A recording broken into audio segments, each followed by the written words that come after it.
A woman tried to return a 5-year-old handbag, screeching, "I barely used it, so I deserve a full refund." When I denied her, she demanded to speak to the manager, only for the manager to step out, look at the bag, and say, "Ma'am, this was stolen last year. We're calling security." Her face went white as she tried to run. Working in retail exposes you to a variety of customer interactions, some pleasant, others less so. One particular incident at our boutique in downtown Chicago stands out vividly in my memory.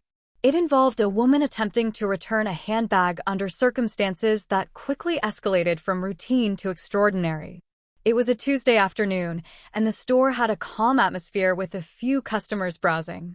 I was stationed behind the counter, organizing paperwork, when the entrance door swung open. A woman, appearing to be in her mid-40s, entered with an air of confidence that bordered on arrogance. She approached the counter and placed a designer handbag on it.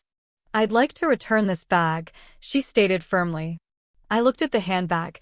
It was a model we used to carry, but hadn't stocked for several years. The bag showed signs of wear, though it was in relatively good condition. "Do you have the original receipt, ma'am?" I inquired, maintaining a professional demeanor.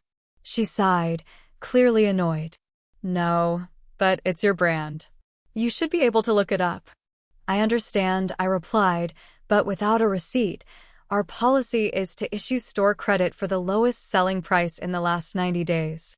Given that this model hasn't been sold here for over 5 years, I'm unable to process a return."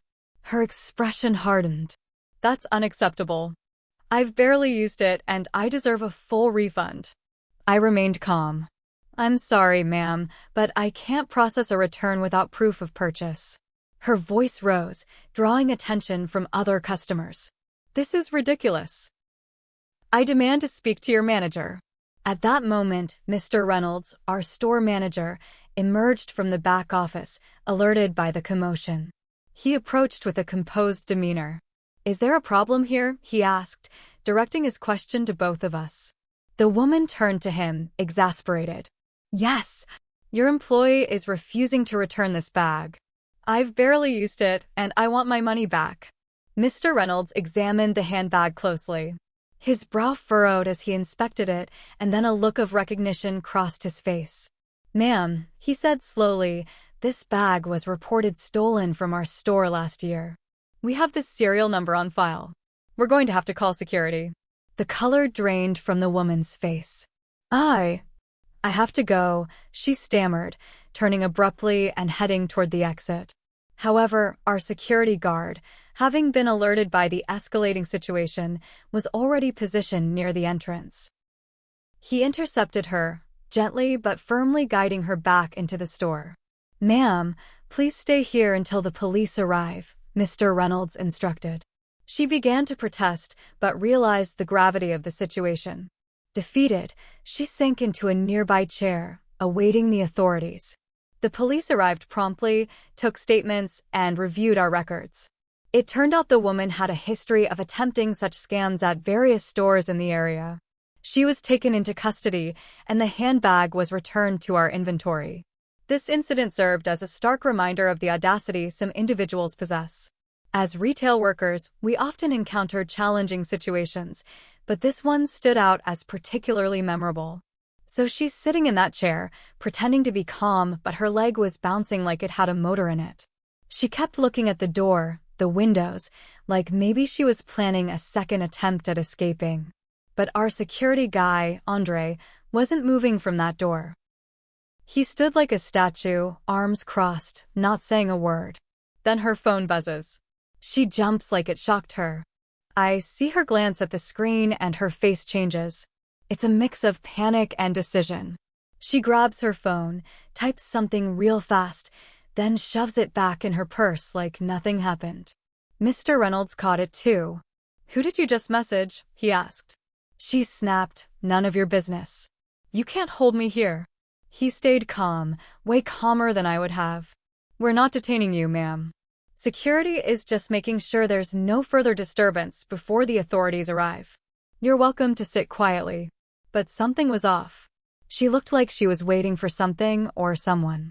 10 minutes later, A man shows up. Average build, late 30s, wearing a hoodie and sunglasses, even though it was cloudy out. He walks in like he owns the place. "Is there a problem?" he says, scanning the room like he's trying to pick a fight. Andre steps up fast. "Can I help you, sir?" "I got a message from my wife," he says, pointing at the woman in the chair. "You got her locked up in here?" "No one's locked up," Mr. Reynolds says. "She attempted to return stolen merchandise. The police are on their way." The guy's jaw tightens. "That's bullsh*t. He takes a step forward. Andre blocks him. And that's when it happened. The woman, let's just call her Fiona for now, suddenly bolts from the chair and makes a break for the back of the store. "We've got an emergency exit through the stockroom, and I guess she figured she could slip out that way." Mr. Reynolds yells, "Stop her." I rush around the counter. Andre's distracted trying to keep sunglasses guy from following her. I tear through the racks of clothes and dive into the back, nearly tripping over a stack of shoeboxes. She's already pushing through the metal bar on the exit. The alarm starts blaring. By the time I get to the door, she's halfway down the alley, sprinting like her life depends on it. And right then, out of nowhere, two uniformed cops turn the corner into the alley, hands already on their belts. Fiona runs smack into one of them and they both go down. The second cop jumps in before she can even twist around. They cuff her right there, in the alley, screaming that it's all a misunderstanding. That she found the bag. That someone else gave it to her. The usual script. Meanwhile, back in the store, sunglasses guy is suddenly real quiet. He doesn't say another word. Just stands there while the cops walk him out, too. Turns out he was driving the getaway car last time. There was security footage of him idling in the loading zone the day the bag went missing a year ago. They didn't get his plate back then, but he matched the look exactly. When the store finally went quiet again, Mr. Reynolds turned to me and said, "You handled that well." I laughed, but honestly, my heart was still racing. But here's where it gets wild. The next morning, we get a call from corporate. Apparently, the whole thing was part of a bigger operation. Multiple stores across Illinois, Indiana, and Wisconsin had flagged similar scams over the past 2 years. Same MO, designer bags, faked returns, no receipts, always a woman and a husband, ready to intervene. And guess what? We weren't the first ones they tried that week. They hit 2 other locations that same weekend, one in Evanston, the other in Naperville. At the Evanston store, they got away with over $800 in cash refunds. In Naperville, they made off with 2 new handbags by swapping out old ones from their returns bin. That time, the staff didn't catch it in time.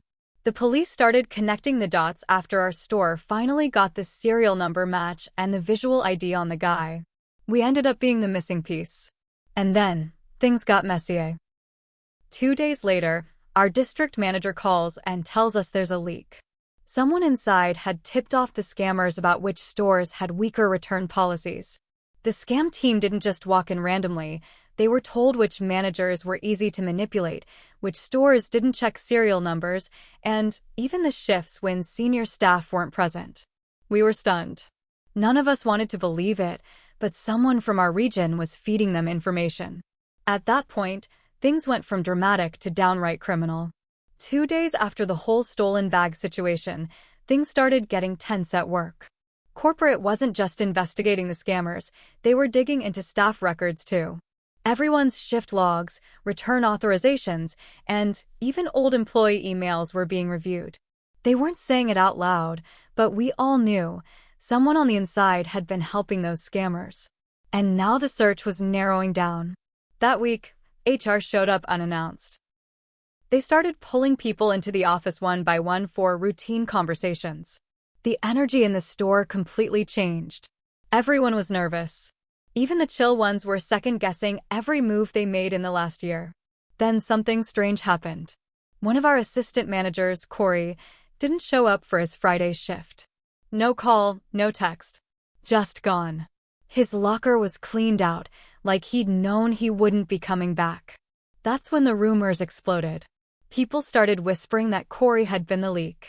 That he had gotten a little too friendly with Fiona during one of her earlier visits. that he might have even dated her. I didn't believe it at first.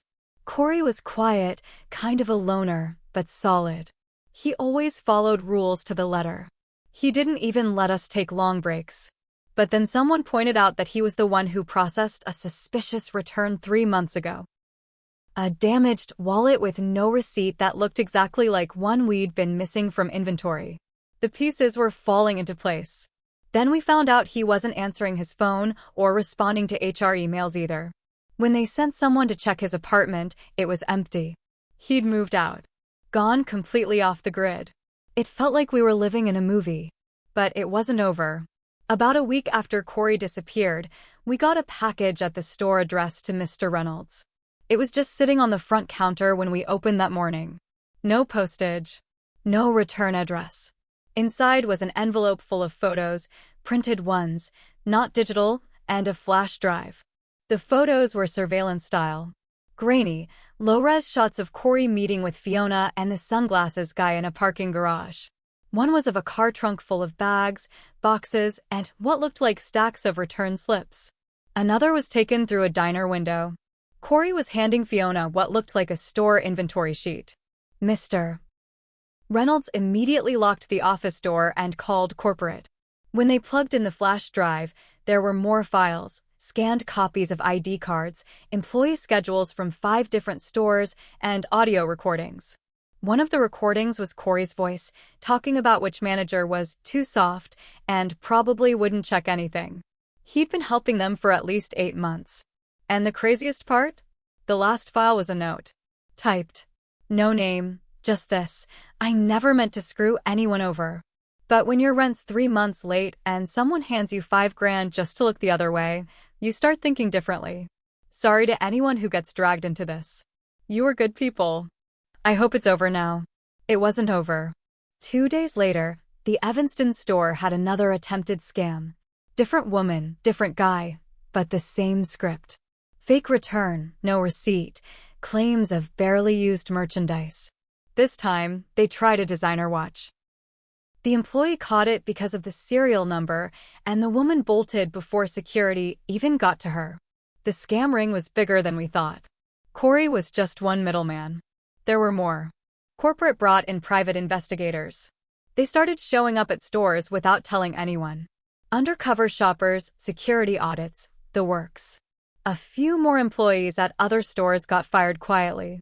No big announcements, just suddenly gone. And through all of this, Fiona disappeared. The cops said she posted bail 2 days after her arrest. Then nothing. Phone off. Apartment empty.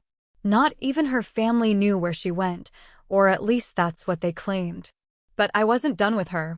A few weeks later, I got a DM on Instagram from a burner account. No name. No profile picture. Just one message. You shouldn't have said anything. We were almost done. Then the account was deleted. My stomach dropped. I'd barely talked to the cops, just gave a standard statement. I hadn't gone public. I hadn't even posted about it. The only way someone would know I said anything was if they were watching. That's when I realized we weren't dealing with some sloppy shoplifting duo. This was a full-blown operation. Coordinated, careful, dangerous. And somehow, they knew who I was. After I got that DM, I stopped sleeping right. I started checking my locks twice, sometimes 3 times a night. I changed all my passwords, deleted old social media, even started driving different routes to and from work. I didn't tell anyone at the store. Not even Mr. Reynolds. What was I supposed to say? Hey, remember that scammer lady who tried to return a stolen bag? I think she or someone she knows is watching me now. I kept my head down. A few weeks passed. Then a month. The cops kept in touch here and there, but there were no arrests, no news. Fiona and Corey were ghosts. And then something happened that I'll never forget. I was closing up one night. Everyone else had gone. I was checking the back exit when I saw something taped to the door on the outside. It was a Polaroid photo. A photo of me, standing behind the register. From inside the store. Taken during a shift. I didn't even know someone had taken it. On the back, in marker, it said, "We see everything." I snapped. I tore it down, locked the doors, and called the police. They checked the cameras. Nothing. The back alley cameras had been cut. Someone knew exactly where the blind spots were. Mr. Reynolds told me to take a week off. He said corporate was adding more security, new cameras, hiring off-duty cops to patrol at night. I told him it didn't matter. These people were always 2 steps ahead. And that's when I made my mistake. I decided to fight back. I started going through every return log, every flagged transaction, every shady-looking customer interaction that we'd overlooked. I kept a notebook. I printed screenshots. I started reaching out quietly to other employees at other locations. A girl from the Evanston store gave me everything she had. So did a guy from Milwaukee who'd been fired last month for attendance, even though everyone knew he got set up. It started to make sense. Fiona wasn't alone. She was a middle player. Corey was a data leak. And someone higher up, someone in corporate, was cleaning house. I found a pattern. Returns spiked in certain locations only when one specific regional supervisor was involved, Daniel Marks. He always insisted stores relax their customer service tone, pushed for easier return policies, and fired any manager who pushed back. On paper, he looked like a performance enforcer. In reality, he was creating open doors for the scam ring. I printed everything. I had receipts, emails, timestamps, photos, even text logs one employee secretly forwarded to me. It was risky as hell. Then I mailed it. Anonymously. To the CEO of the company. 2 weeks later, everything blew up. Daniel Marks was arrested. Corey was picked up crossing the border into Canada. Fiona was found in a motel outside Columbus under a fake name. Sunglasses guy? He got caught in Arizona with a trunk full of counterfeit receipts and a fake passport. It all crumbled fast after that. Turns out, the ring had ties to a broader fraud operation, credit card scams, fake IDs, even reselling refunded goods through dummy online stores. It was bigger than any of us imagined. My notes helped the feds connect dots they hadn't been able to before. The company tried to bury it at first. Said it was an isolated incident. But news got out. There were articles, interviews, even a podcast episode. Mr. Reynolds thanked me. HR offered me a promotion. But I didn't take it. Because here's the part one haven't told you. A year before Fiona showed up, I processed a return for an expensive handbag without checking the serial number. The customer had no receipt. Said it was a gift. They were smooth, polite. I was in a rush. Gave them store credit. Never questioned it. That handbag? The same one Fiona tried to return later. I had passed the original stolen bag through without realizing it. They used me. I helped start the chain. When I saw my name in the investigation files, listed under initial failure to verify serial, I knew. I was part of why they came back. They'd tested the waters, saw the weak link, and exploited it. So no, I didn't take the promotion. I quit. I packed up, left Chicago, and moved across the country. Took a job in a small bookstore where everything is paper receipts and cash. But sometimes I still think about Fiona's face the moment Mr. Reynolds said, "This was stolen last year." Or that photo of me, taped to the door. Or how easily I became part of their plan. Just by rushing through a return. Sometimes revenge isn't about screaming or breaking windows. Sometimes it's a slow, silent war that ends when you burn the bridge behind you and never look back.